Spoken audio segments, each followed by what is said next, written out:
हरे कृष्णा। आप सभी का स्वागत है। ओम अज्ञानतिमिरन्धस्य ज्ञानाञ्जनशलाकाय चक्षुरुन्मिलितं येन तस्मै श्रीगुरुवे नमः। श्रीचैतन्यमनोभीष्टं स्थापितं येन भूतले स्वयं रूप कदा मह्यं ददाति स्वपदान्तिकं। नमो विष्णुपदाय कृष्णपृष्ठाय भूतले श्रीमते भक्तिवेदान्त स्वामिनीति नामिने। नमस्ते सरस्वते देवे गौरवाणी प्रचारिणे निर्विशेष शून्यवादी पाश्चात्य देश तारिणे वाञ्छाकल्पतरुभ्यश्च कृपा सिन्धुभ्य एव च पतितानं पावनेभ्यो वैष्णवेभ्यो नमो नमः। श्रीकृष्ण चैतन्य प्रभु नित्यानंद श्री अद्वैत गदाधर श्रीवासादि गौर भक्तवृंद। हरे कृष्णा कृष्णा कृष्णा हरे हरे, हरे राम राम राम हरे हरे। तो कल हम लोग जो है चर्चा कर रहे थे कि किस तरह से जो है भगवान के जितने भी अवतार है वो जो है वो दास्य भाव का ही भाव ग्रहण करते हैं। और भक्त जो भक्त की जो स्थिति होती है या जो भक्त का जो औधा होता है ना, वो एक्चुअली बहुत ही ऊंचा औधा होता है। तो फिर अभी कल हम लोग ने यही देखा। और भगवान क्या कहते, साधो हृदय मयाम साधुनाम हृदयम त्वहम मदन्यते न जानाति नाहम तेभ्य मनागपि। तो कहते कि भगवान कहते हैं कि ये अ, जो भक्त है वो मेरे हृदय है और मैं भक्तों का हृदय हूँ। और मेरे अलावा भक्त किसी को जानते ही नहीं है, वो सिर्फ मुझे ही जानते हैं। और केवल मुझे ही प्रसन्न करने के लिए जो है उनका जीवन का अस्तित्व है। तो ये बहुत ही गहरा संबंध है भगवान और भक्त के बीच में। अब वही श्रृंखला को आगे बढ़ाते हुए यहाँ पे कृष्णराज कविराज गोस्वामी क्या कहते हैं। आत्मा होते कृष्ण भक्ते बड़ करी माने, इहा ते बहुत शास्त्र वचन प्रमाणे। भगवान कृष्ण अपने भक्तों को अपने से भी बढ़कर मानते हैं। इस संदर्भ में शास्त्र में प्रचुर प्रमाण प्राप्त होते हैं। तो अभी प्रमाण दे रहे हैं। तो अभी ये वाले श्लोक से प्रमाण दे रहे हैं। न तथा मे प्रियतम आत्म योनिर्नन शंकर, न च संकर्षणो न श्रीवात्मा च यथा भवान। तो कह रहे हैं, क्योंकि ये जो है कृष्ण जो है उद्धव जी से कह रहे हैं। क्या कह रहे हैं, हे उद्धव, तुम्हारे समान मुझे न ब्रह्मा न शंकर न शंकरषण न लक्ष्मी न स्वयं मैं ही प्रिय हूं। तो तात्पर्य में कह रहे हैं कि यह श्लोक जो है वो 11वें स्कंद से लिया गया है। और फिर आगे क्या कह रहे हैं, भगवान की जो मधुरता है वो केवल दास्य भाव में ही कोई चख सकता है। कृष्ण सामे ना है तार माधुर्य स्वादना, भक्त भावे करे तार माधुर्य माधुर्घ चरवण। जो अपने आप को कृष्ण के समक्ष मानते हैं वे भगवान कृष्ण की मधुरता का आस्वादन नहीं कर सकते हैं। है ना, मायावादी लोग हैं ना, बोलते हैं ना हम भी भगवान आप भी भगवान, तो वो भगवान की मधुरता का आस्वादन नहीं कर सकते। इसका आस्वादन तो केवल दास्य भाव के माध्यम से ही किया जा सकता है। तो भगवान जो है सर्व आकर्षित है। भगवान जो है बहुत मधुर है। लेकिन ये जो मधुरता का आस्वादन है वो कौन चख सकता है, केवल उनके दास ही चख सकते हैं। फिर आगे क्या कह रहे हैं, शास्त्रेर सिद्धांत ए विज्ञेर अनुभव, मूढ़ लोक नाही जाने भावेर वैभव। प्रामाणिक शास्त्रों का यह निष्कर्ष अनुभवी भक्तों की अनुभूति भी है किंतु मूर्ख तथा धूर्त लोग भक्ति में भावों के इस ऐश्वर्य को नहीं समझ सकते हैं। तात्पर्य में प्रभुपाद लिखते हैं, जब किसी व्यक्ति को सारूप्य मुक्ति प्राप्त होती है जिसमें विष्णु और आध्यात्मिक रूप प्राप्त होता है, तब वह कृष्ण की निजी पार्षदों के संबंध का आस्वादन नहीं कर पाता है। किंतु कृष्ण के भक्त कभी कभी उनके साथ प्रेममय संबंध के कारण अपनी पहचान भूल जाते हैं। कौन पहचान भूल जाते हैं? कृष्ण के भक्त कभी कभी उनके साथ प्रेममय संबंध के कारण अपनी पहचान भूल जाते हैं। वो भूल जाते कि मैं दास हूँ, ये मेरे मालिक है, मैं उनका अंश हूँ। कभी कभी वे अपने आप को कृष्ण के समान मानते हैं और इस तरह और भी अधिक दिव्य रस का आस्वादन करते हैं। जैसे आप देखना ना, भगवान के जितने भी ग्वाल बाल है ना, ग्वाल बाल सखा जो है, तो भगवान के कंधे में भी बैठ जाएंगे, कंधे में बैठ के उसको उनको थप्पड़ भी मारेंगे और कहेंगे कि तू हमारा डेन क्यों नहीं दे रहा है, तू क्यों भाग जाता है।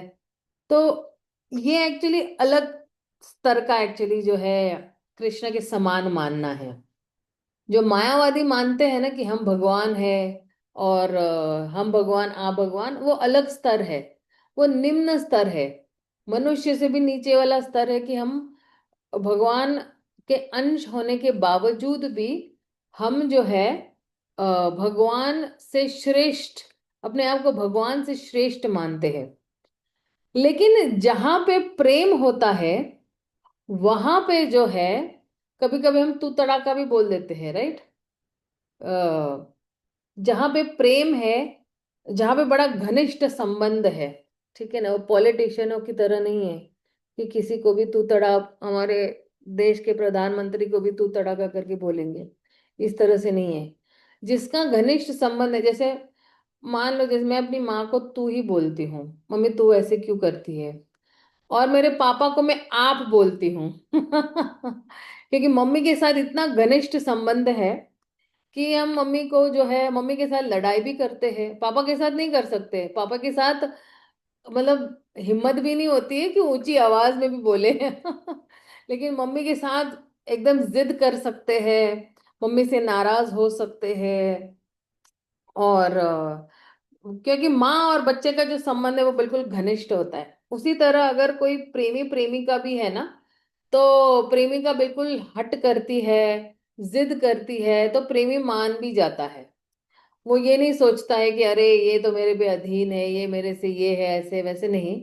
जहाँ पे प्रेम होता है वहां पे जो है बहुत ही एक अलग रस का आस्वादन लिया जाता है। अब जब हम कहते हैं आध्यात्मिक जगत में जो है अ, दिव्य रस का आनंद, दिव्य रस का आस्वादन करते हैं। अब ये जो दिव्य रस है ना, ये आध्यात्मिक जगत में ही है, ये भौतिक जगत में नहीं है। ये दिव्य रस मतलब भौतिक स्तर पे नहीं है, ये आध्यात्मिक स्तर पे ही होगा। हालांकि वो दिव्य रस का आस्वादन हम अभी भी कर सकते हैं जब हम निरंतर भगवान की सेवा करते रहे, हम शुद्ध भक्त बन जाए, जब हमारे में काम क्रोध मद मोह लोभ नहीं होगा।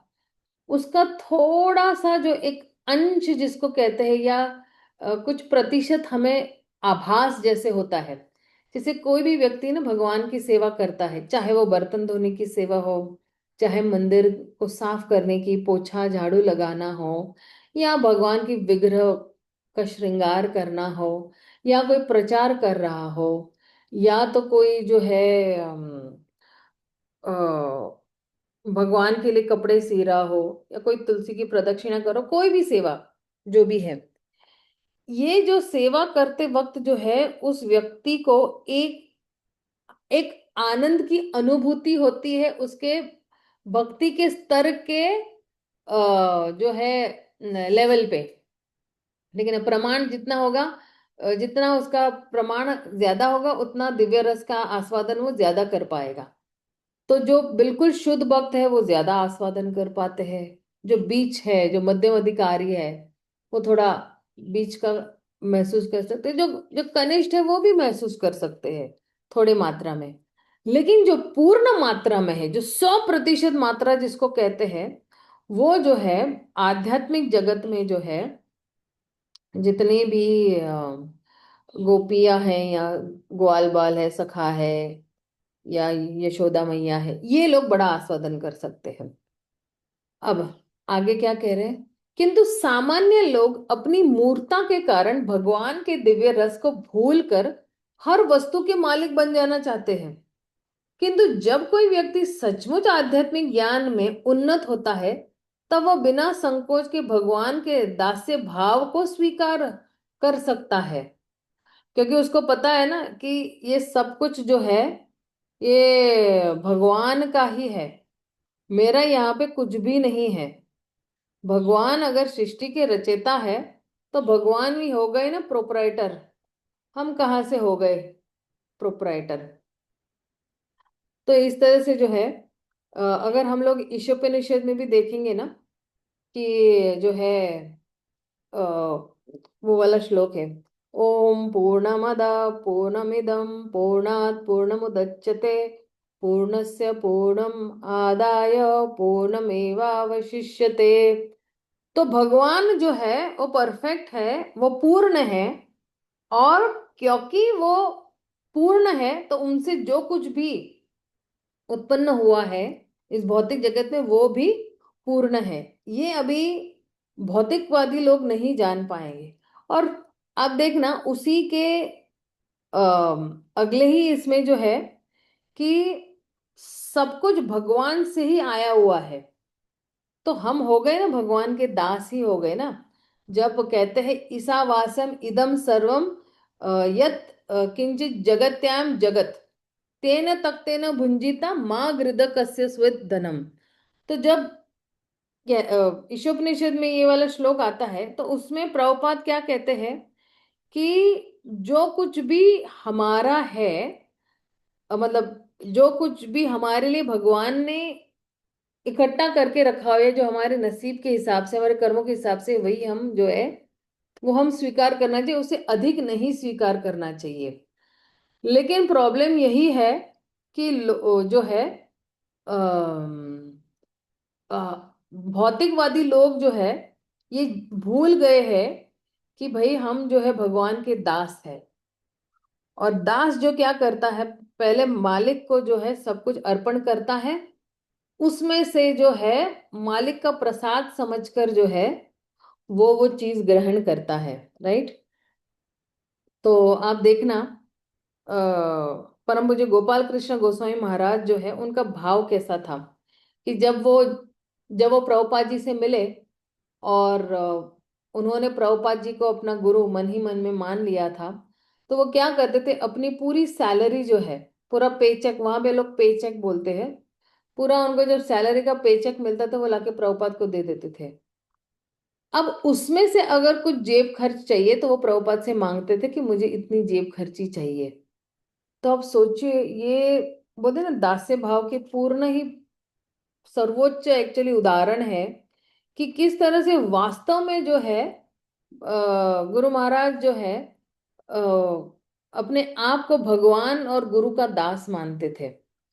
तो सोचिए ना, अगर मतलब उनके पास तो उस टाइम में फैमिली वैमिली सब थी, फिर भी जो है महाराज जो है अपने आप को प्रभुपाद का दास मानकर जो है जितना जरूरी था उतनी ही जेब खर्च जो है वो मांगते थे। तो ऐसा पुत्र अगर किसी को मिलता है तो कितना भाग्यशाली है वो पिता कि इतना संस्कारी जो है पुत्र उनको प्राप्त हुआ है। तो प्रभुपाद को भी बहुत गर्व होता था कि जो है परम पूज्य गोपाल कृष्ण गोस्वामी महाराज जो है पूरा पे पैकेज पे अपना पे चेक लाके दे देते थे, क्योंकि वही पैसा जो है प्रभुपाद के आंदोलन को आगे बढ़ाने के लिए वो मददगार था। और ऐसे बहुत सारे प्रभुपाद के शिष्य हैं जिन्होंने जो है यही सब काम किया था। अब जयानंद प्रभु जो है वो भी यही करते थे, वो जो जितना भी कमाते थे वो लाके मंदिर में दे देते थे। तो ऐसे प्रभुपाद के ऐसे बहुत सारे पुत्र हैं जो उदाहरण प्रस्तुत करते हैं दास्य भाव का। और सचमुच अगर कोई अपने आप को दास्य समझता है ना तो वो सब कुछ भगवान पे निछावर कर देता है, सब कुछ अर्पण कर देता है। आगे फिर क्या कह रहे हैं? भक्त भाव अंगीकार बलराम लक्ष्मण अद्वैत नित्यानंद शेष शंकर्षण कृष्णेर माधुर्य रसामृत करे पान सेई सुखे मत्त किछु नाही जाने आना। तो कह रहे हैं बलदेव लक्ष्मण अद्वैत आचार्य भगवान नित्यानंद भगवान शेष तथा शंकरशन अपने आप को भगवान के भक्त तथा दास मानकर भगवान कृष्ण के दिव्य आनंद के अमृत रस का आस्वादन करते हैं। वे सभी इसी सुख के वे सभी इसी सुख से उन्मत्त रहते हैं और इसके अतिरिक्त दूसरा कुछ भी नहीं जानते हैं। वो दासे भाव में इतने मग्न हैं, बाकी कुछ उनको सूझबूझ नहीं रहती है। अनेर आछु कार्य आपने श्री कृष्ण आपन माधुर्य आपन माधुर्घ पाने हैला सतृष्ण। औरों की तो बात ही क्या, स्वयं भगवान कृष्ण भी अपने माधुर्य का आस्वादन करने के इच्छुक रहते हैं। स्वमाधुर्य आस्वादिते करे न यतना भक्त भाव विनु नहे ताहा आस्वादना। वे अपने माधुर्य का आस्वादन खुद करना चाहते हैं, किंतु भक्त के भाव को स्वीकार किए बिना वे ऐसा नहीं कर पाते। तो माधुर्य रस को अगर चखना है तो आपको भक्त का भाव जो है स्वीकार करना होगा। तात्पर्य में क्या लिखते हैं? भगवान कृष्ण ने भक्त के दिव्य रस का आस्वादन करना चाहा, अतएव उन्होंने श्री कृष्ण चैतन्य महाप्रभु के रूप में प्रकट होकर भक्त की भूमिका ग्रहण करना स्वीकार किया। फिर जो है कह रहे आगे, भक्त भाव अंगीकारी हैल अवतीर्ण श्री कृष्ण चैतन्य रूपे सर्वभावे पूर्ण। अतएव भगवान कृष्ण ने भक्त के भाव को स्वीकार किया और सभी प्रकार से पूर्ण भगवान चैतन्य के रूप में अवतरित हुए। नाना भक्त भावे करे न स्वमाधुर्य पान पूर्व करी याची यही सिद्धांत व्याख्यान। वे भक्त के विविध भावों के माध्यम से अपनी माधुरी का आस्वादन करते हैं। मैंने पहले ही इस सिद्धांत की व्याख्या कर दी है। तो प्रभुपाद तात्पर्य में कहते हैं भगवान श्री चैतन्य जो श्री गौर हरि के नाम से जाने जाते हैं, वे सारे रसों यथा शांत दास्य सख्य वात्सल्य तथा माधुरी का आस्वादन करने में पूर्ण है। वे विभिन्न श्रेणियों के भक्त के भाव को स्वीकार करके इन संबंधों के समस्त रसों का आस्वादन करने में पूर्ण हैं। अवतार गणेर भक्त भावे अधिकार भक्त भाव है ते अधिक सुख नहीं आर। सारे अवतारों को भक्तों का भाव पाने का अधिकार है, इससे बढ़कर अन्य कोई आनंद नहीं है। तो भगवान के जितने भी अवतार है उन्होंने भी भक्त का भाव स्वीकार कर लिया। फिर तो अगर मूल ने ही भक्तों का भाव स्वीकार किया हुआ है तो फिर जितने भी उनकी टहनियां है फूल पत्तियां है वो भी जो है वही भाव ग्रहण करेंगे। भगवान विष्णु के विभिन्न अवतारों को भक्त रूप में अवतरित होकर भगवान कृष्ण के सेवक की भूमिका ग्रहण करने का अधिकार है। जब कोई अवतार अपने ईश्वरत के भाव को त्याग कर सेवक की भूमिका ग्रहण करते हैं तो उन्हें पूर्ण पुरुषोत्तम भगवान की भूमिका ग्रहण करने की अपेक्षा अधिक रस प्राप्त होता है। तो आप सोचिए भगवान के जो सीधे विस्तार है या अवतार है उनको भी जो है भगवान बनने की इच्छा नहीं है, पूर्ण पुरुषोत्तम बनने की इच्छा नहीं है। उनको जो है भगवान का दास बनना ही बहुत अच्छा लगता है, या उनकी भूमिका ग्रहण करने की अपेक्षा अधिक रस प्राप्त होता है। तो ये जो भक्त भक्त का जो भाव है उसमें जितना रस प्राप्त करेंगे वो भगवान बनने के बाद भी वो रस प्राप्त नहीं कर सकते हैं। आप सोचिए ना, मान लो अभी देखिए ओके कि मान लो आप कृष्ण हो, ठीक है ना, और हर कोई व्यक्ति जो है आप ही को प्रेम कर रहा है, ठीक है ना, करोड़ों करोड़ों जितनी भी जीवात्माएं हैं वो सभी आप ही को प्रेम कर रहे हैं। लेकिन आप प्रेम ग्रहण कर रहे हो। तो जब कोई प्रेम दे रहा है तो, और कोई प्रेम ग्रहण कर रहा है, तो जो प्रेम दे रहा है उसको ज्यादा आनंद प्राप्त होता है। जो ग्रहण कर रहा है उसको इतना आनंद नहीं प्राप्त होता है। आप इसलिए देखना ना कि जब आप कोई सेवा करते हो ना तो आपको बहुत आनंद आता है, राइट। और उस सेवा के माध्यम से जो है वो चीज आपके दिमाग में एटलीस्ट 2-3 दिन तक घूमती रहेगी। अभी हम लोग ने, हाल ही में हम लोग ने जन्माष्टमी में सेवा किया। थोड़ा कष्ट हुआ उस 3-4 दिन के लिए, लेकिन जो शारीरिक कष्ट जो है और आध्यात्मिक आनंद जो मिला है, तो आध्यात्मिक आनंद के सामने जो शारीरिक कष्ट है वो बड़ा तुच्छ लग रहा था। और ऐसे लग रहा था कि बस यही समय है, इसके बाद तो हमें सोना ही है, हमें क्या करना है और कुछ नहीं करना है। तो ये जो भक्तों को जो आनंद मिलता है भगवान की सेवा करने का, तो भगवान को भी वो आनंद प्राप्त नहीं थे, इसीलिए भगवान जो है अपना रोल एक्सचेंज करके आए। तो अब देखना आगे क्या कह रहे हैं। मूल भक्त अवतार श्री शंकरशन, भक्त अवतार तही अद्वैत गण। मूल भक्त अवतार शंकरशन है। श्री अद्वैत की गिनती ऐसे ही अवतारों में की जाती है। अद्वैत आचार्य कौन है? मूल शंकरशन है। यद्यपि श्री अद्वैत प्रभु विष्णु श्रेणी के हैं, किंतु वे श्री चैतन्य महाप्रभु की दासता, दासता, दास माने दास बनने का, उनके पार्षद के रूप में प्रदर्शित करते हैं। जब भगवान विष्णु दास के रूप में प्रकट होते हैं, तब वे भगवान कृष्ण के भक्त का अवतार कहलाते हैं। श्री श्री शंकरशन महावैकुंठ लोकवासी विष्णु के अवतार है और चतुर्युग अवतारों में प्रमुख है। वे मूल भक्त अवतार है। कारण सागर में शयन करने वाले भगवान महाविष्णु शंकरशन के दूसरे रूप है। वे मूल भगवान है। वे जगत के भौतिक तथा निमित्त कारणों पर दृष्टिपात करते हैं। अद्वैत प्रभु को महाविष्णु का अवतार माना जाता है। शंकरशन भी सभी पूर्ण विस्तार भगवान कृष्ण के अप्रत्यक्ष विस्तार है।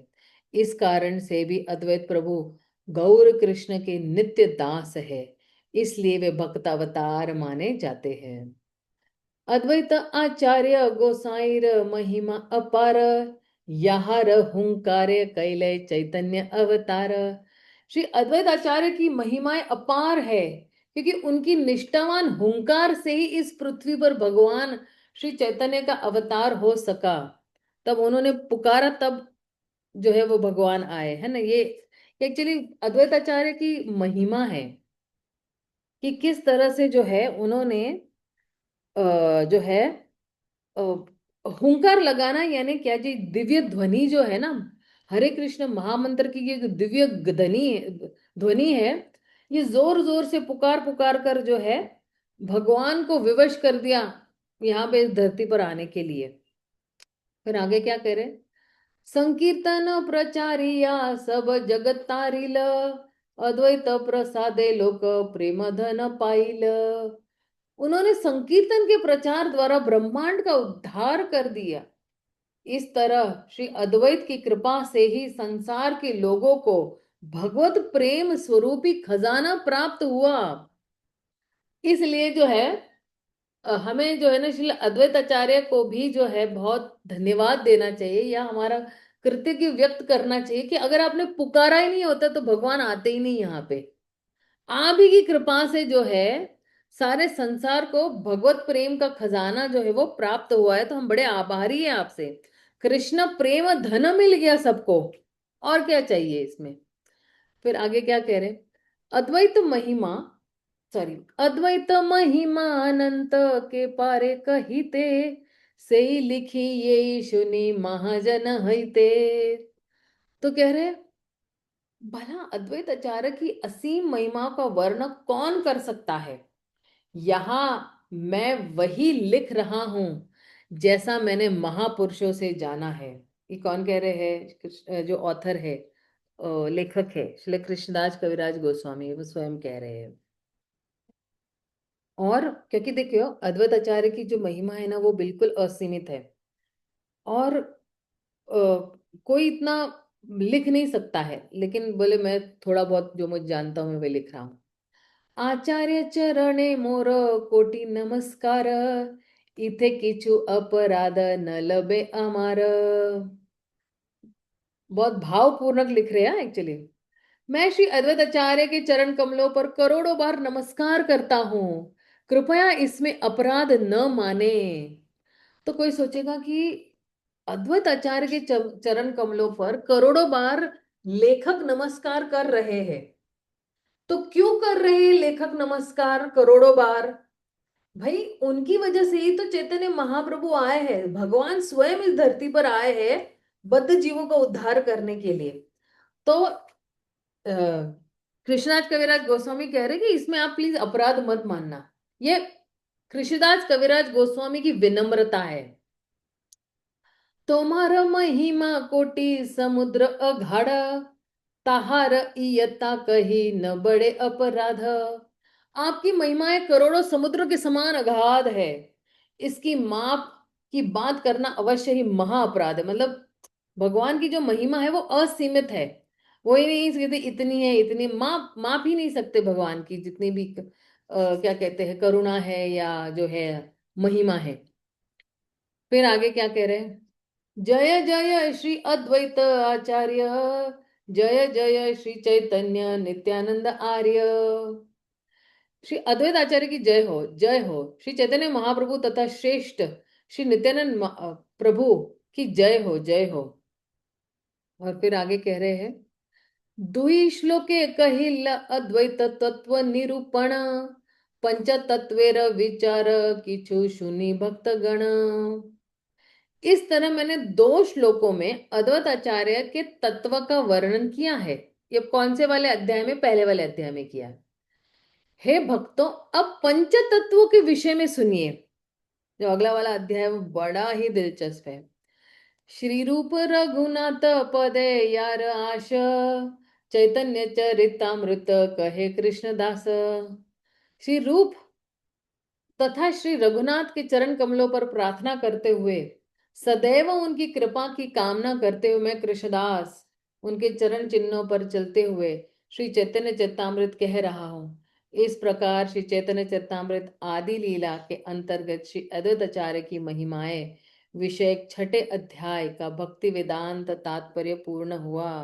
हरि बोल, हरे कृष्णा। हमारा जो छठा अध्याय भी आते आते हो गया है। तो अब जो है, जो सातवां अध्याय जो है वो बहुत ही दिलचस्प है, क्योंकि आप देखना ना, ये जो पूरा आदि लीला है, ये आदि लीला में घूम घूम के जो है 12वें अध्याय तक तो भी जो है वो पूरा सारा तत्व वाला ही है। और जब हम भगवान की महिमा को जानेंगे तो उनकी मधुरता को जानेंगे। जब तक भगवान की महिमा नहीं जानेंगे, उनकी मधुरता का आस्वादन नहीं कर पाएंगे। श्रीमद् भागवतम और चैतन्य चरितामृत ऐसे दो ग्रंथ हैं।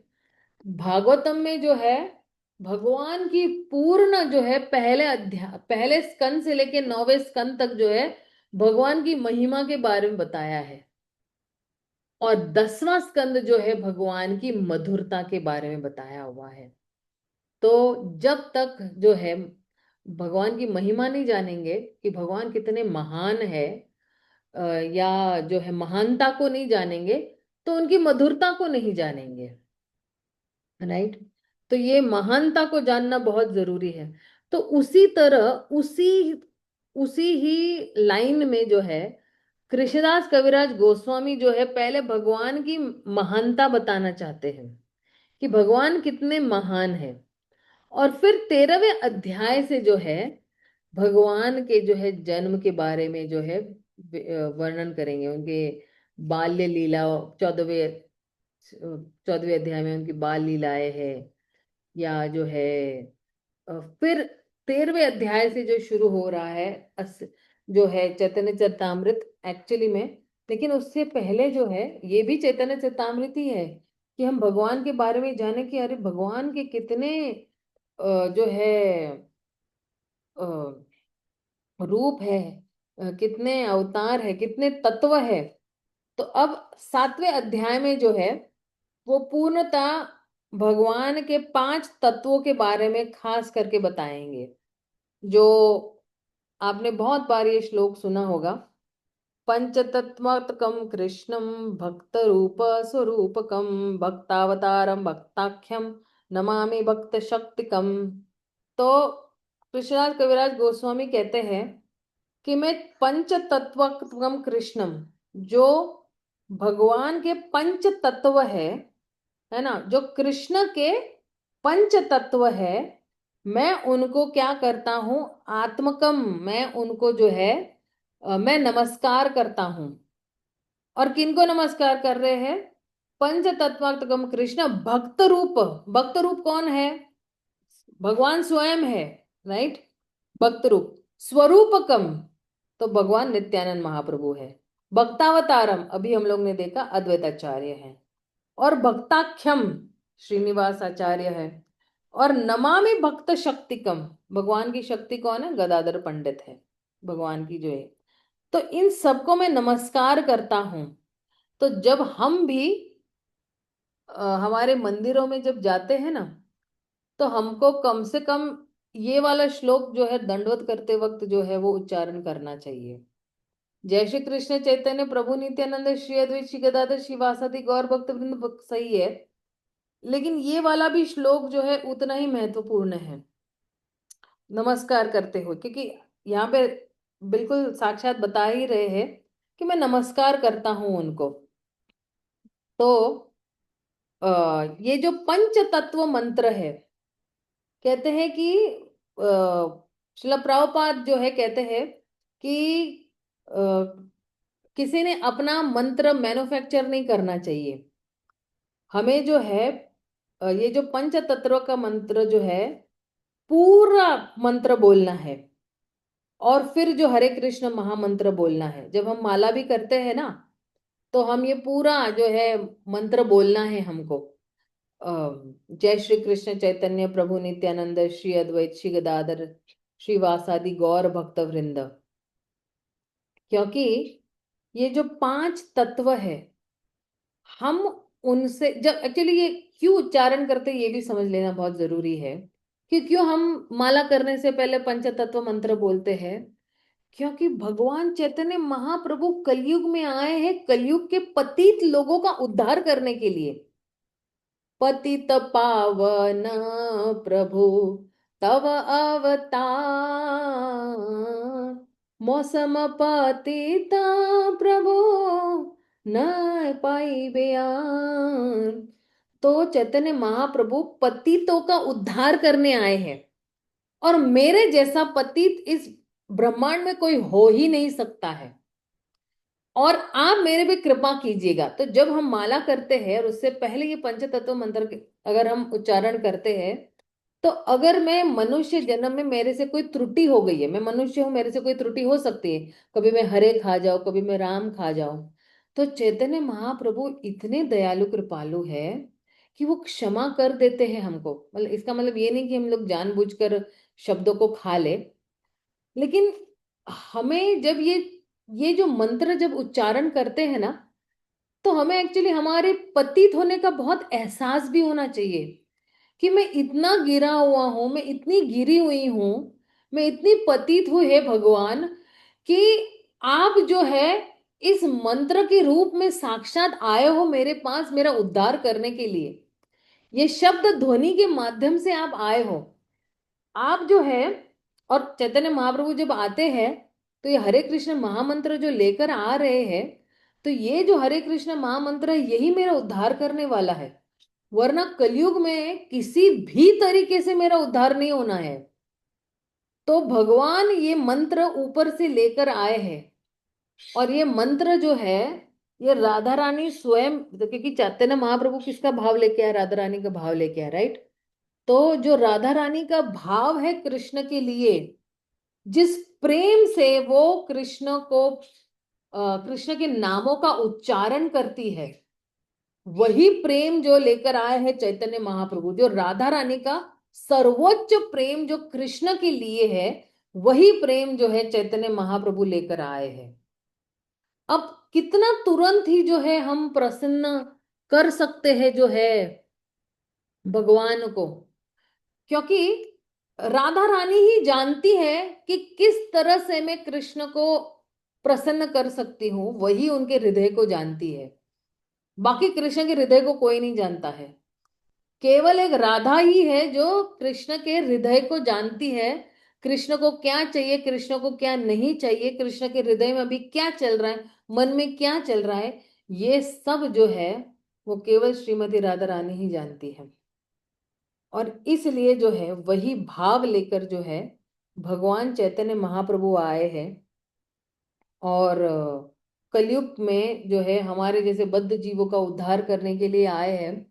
तो हमें बहुत कृतज्ञ रहना है इन सभी जितने भी भगवान के जो है अवतार है, चाहे नित्यानंद महाप्रभु है, चाहे अद्वैताचार्य है, श्रीवास ठाकुर है, गदाधर पंडित है, ये लोगों ने सचमुच जब नदिया ग्राम में आए थे, ये सचमुच एक भक्त कैसा होना चाहिए ये दर्शा रहा है। और ये पूरा चैतन्य चरितामृत आप देखना कि जब जब अर्जुन है ना कृष्ण को पूछते हैं भगवत गीता में कि ये जो एक स्थिर व्यक्ति होता है या जो एक आत्माराम व्यक्ति होता है, ये मेरे ख्याल से सेकंड अध्याय में आता है। तो वो पूछते हैं सेकंड अध्याय में जो लास्ट वाला सेक्शन है ना, वो वही है एक्चुअली उनका, कि वो पूछते हैं कि ये जो भक्त है वो कैसा उठता है, कैसा बैठता है, कैसा चलता है, कैसा व्यवहार करता है। स्थित प्रज्ञ व्यक्ति, यस, एक स्थित प्रज्ञ व्यक्ति कैसा। तो आप देखना उसका पूरा जितना जो है ना, पूरा पिक्चर जो है आपको चैतन्य चरितामृत में मिल जाएगा। उसका पूरा विस्तार से जो है पूरा व्याख्यान जो है हमें चैतन्य चरितामृत में मिलेगा कि भक्तों को किस तरह से एक चौड़ी बुद्धि रखकर, चौड़ा नजरिया रखकर जो है जितने भी अभक्त है उनके साथ कैसा हमारा व्यवहार होना चाहिए, और भक्तों के साथ भी हमारा व्यवहार कैसा होना चाहिए, या हमसे जो सीनियर है उनके साथ भी हमारा व्यवहार किस तरह से होना है। किसी ने हमारे साथ कुछ बुरा किया है तो हमारा व्यवहार उनके प्रति भी किस तरह से होना चाहिए। ये तो भौतिक जगत है, भौतिक जगत में तो सब होने ही वाला है। तो चैतन्य चरितामृत जो है हमें बताता है कि हमें जीवन कैसे जीना है।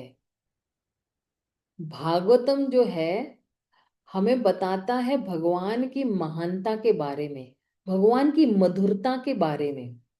लेकिन चैतन्य चरितामृत जो है भक्तों के बीच में आपसी किस तरह से व्यवहार हमारे होने चाहिए, कैसा मान सम्मान देना है उन भक्तों को जो हमसे वरिष्ठ है, जो हमसे कनिष्ठ है उनको कितना प्रेम देना है, जो हमारे सम स्तर पर है उनको किस तरह से जो है मैत्री करनी है उनके साथ।